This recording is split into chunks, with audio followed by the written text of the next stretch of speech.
Good morning. My name is Aaliyah Monroe, and today I would like to talk about how to take care of your dog's emotional and physical health.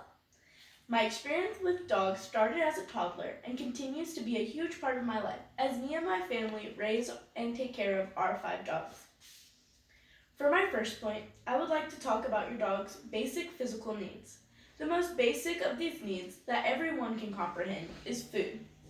For food, there are 2 types, wet and dry, with many brands offering both. Wet is good for dogs with weak, missing, or no teeth, primarily older dogs, about 10 or older. However, according to Purina Staff's article, Should I Feed My Dogs Wet food can cause plaque buildup on many dogs' teeth, which can lead to dental problems in the future. In addition, wet food also can't be left out for more than an hour. For those main 2 reasons, my family and I choose to use dry food. We can leave it out while we're at work, school, or gone for the day, and it helps keep the dog's teeth clean. Our brand of choice is Purina, mostly because it's good for our dog's digestive system and it's inexpensive. Nextly is treats. Treats help remind dogs that they are doing a good job in their day-to-day routine. It helps them stay on task and it helps them understand that they are appreciated at home. In addition, treats are very helpful for training. This is very important for positive reinforcement. An example of this is if you're teaching your dog to play dead and they begin to do it, once you give them a treat, they will do it more often because they understand that once they learn how to play dead and they do it properly every time, they will get a snack. Eventually, you shouldn't have to give them a treat every time, but I still suggest doing it once in a while for already learned tricks so they stay happy. Thirdly, and one of the most important to me, is daily exercise. If you live in town like I do, you may wonder how to properly get your dogs exercised.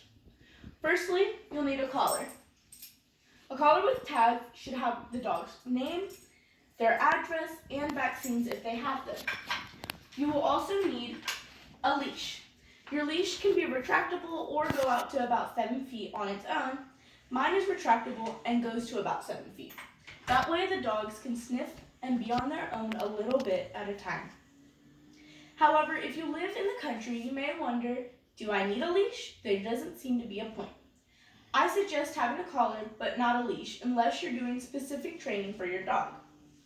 On top of this, you should have weekly routines for your dog's exercise.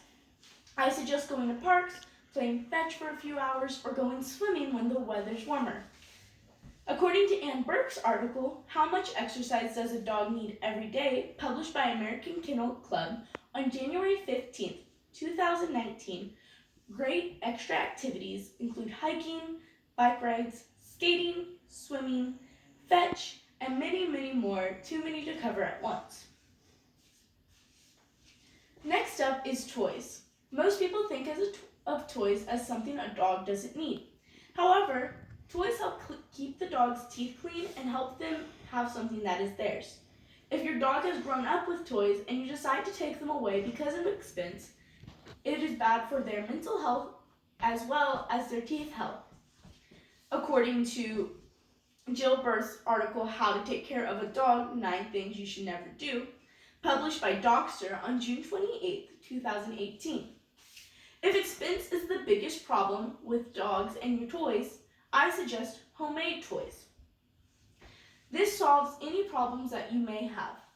Great homemade toys can come from old stuffed animals, taking the stuffing out of them and sewing them back up, or mismatched socks. These can be tied into knots and used as a rope. The knot can be used as a teeth chewer. In addition, you can also take fabric, non-toxic stuffing, and sew it together. This way they have something soft to chew on or to cuddle. Lastly is vet visits.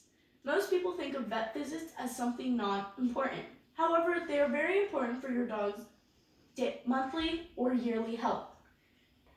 Yearly health includes going to the vet at least regularly yearly, or every 6 months. However, if your dog tends to have more health problems, I suggest monthly. Now that you understand the importance of your dog's physical health, it's just as important as the emotional health of your dog.